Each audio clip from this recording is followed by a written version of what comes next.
Hi guys, this is Josh again from SC2 Strategies, and hope you guys are doing alright today. Today we're going to be looking at a Zergling and Mutalisk combination instead of my original just Zergling rush. So here I am, I'm playing on the blue side.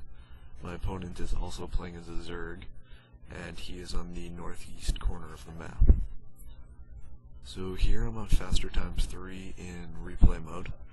And I put it on faster times 3 because I pretty much do my standard build order strategy in my Zergling Rush video, and I wanted this to all fit into one single 10-minute video.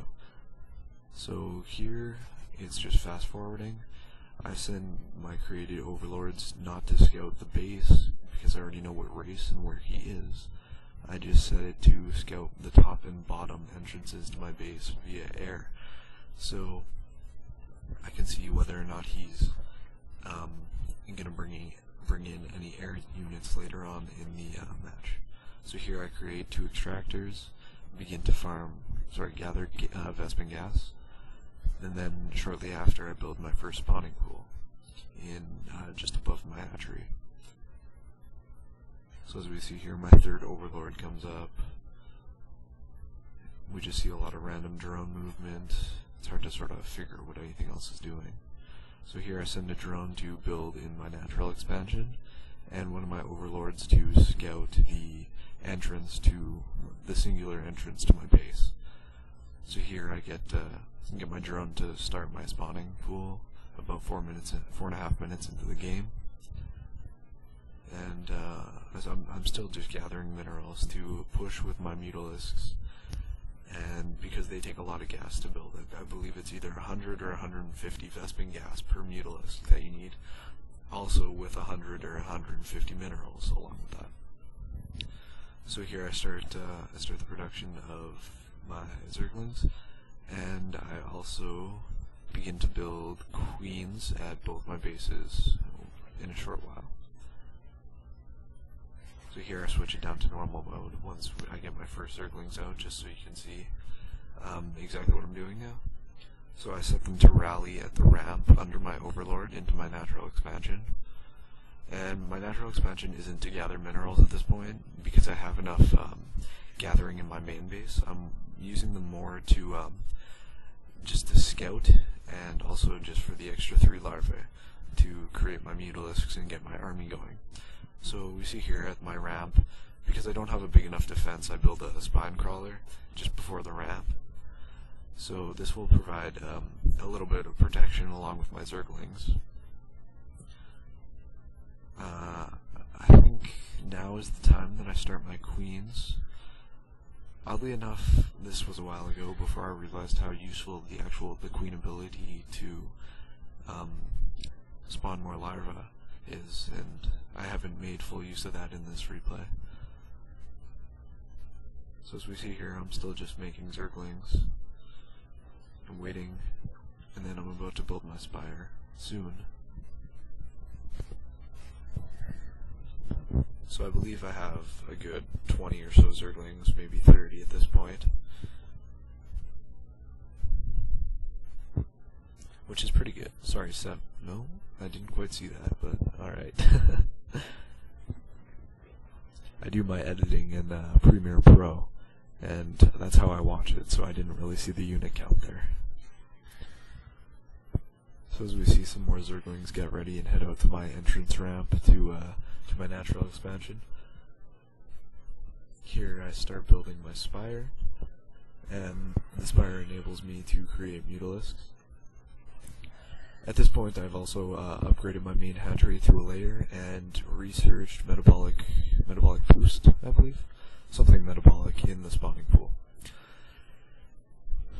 So at this point, yeah, I have about 30 Zerglings. Excuse me. I'm still just gathering, waiting for that spire to pop up so I can start my output of Mutalisks. And for this strategy, I'd say go for about, considering it's about 9 minutes into the game, go for maybe 6 Mutalisks for your initial attack. So, yeah, but I think I have 32 Zerglings in total, and I end up with 6 Mutalisks along with that. So that's, you know, you get a decent attack force for under 30 food, and yeah. So here, I'm just waiting for that spire to pop up. I got my Zerglings ready to go, and I send 2 out to scout. I send 1 to each Zelnaga watchtower. For the Zerg, the Zelnaga watchtowers are a great help. I know they're a great help for every race, but when you're able to run across the map with your Zerglings at an extremely fast pace with metabolic boost, it's just it's an unbelievable help when you can scout a large chunk of the map with a singular unit. So at this point, I believe my spire is finished, and currently I am just waiting to build my Mutalisks.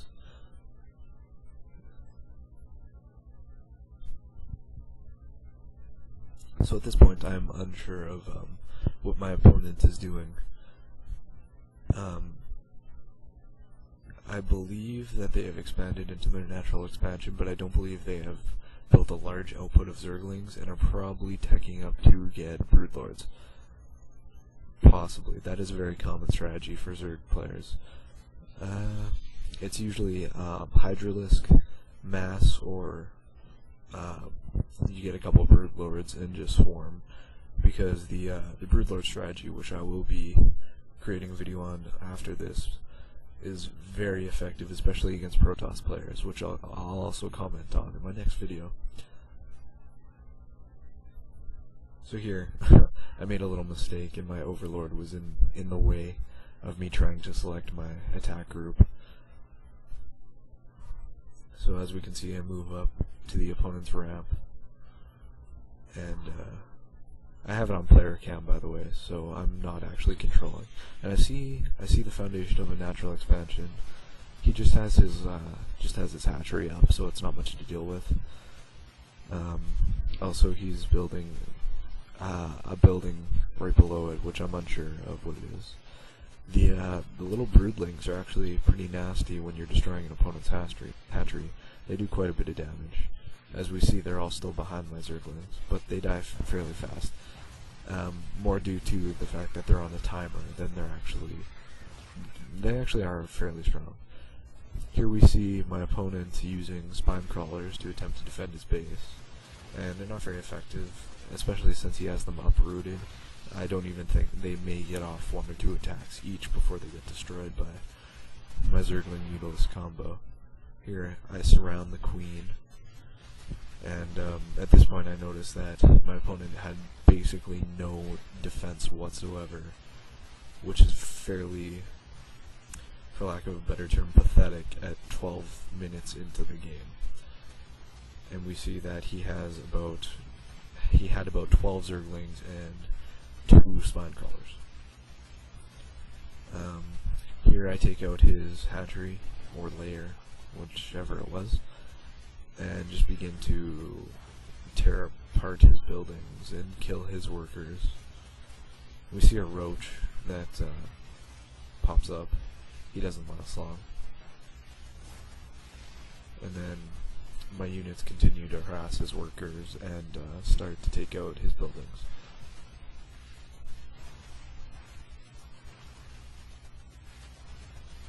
At this point the match is over. As soon as I killed the Zergling force, the match was over.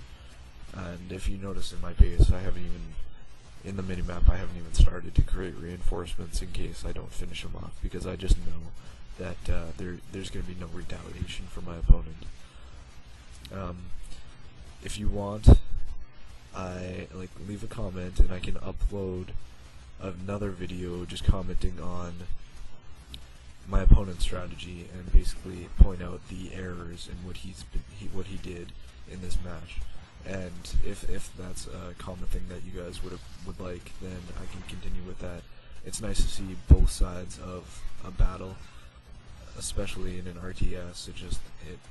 It helps to show you different areas and strategy, etc. So anyways, yeah, leave a comment. At this point the match is over, and I'd just like to say thanks for watching, and it was nice talking to you guys. Please rate, comment, or subscribe, and I will talk to you guys later with my next video.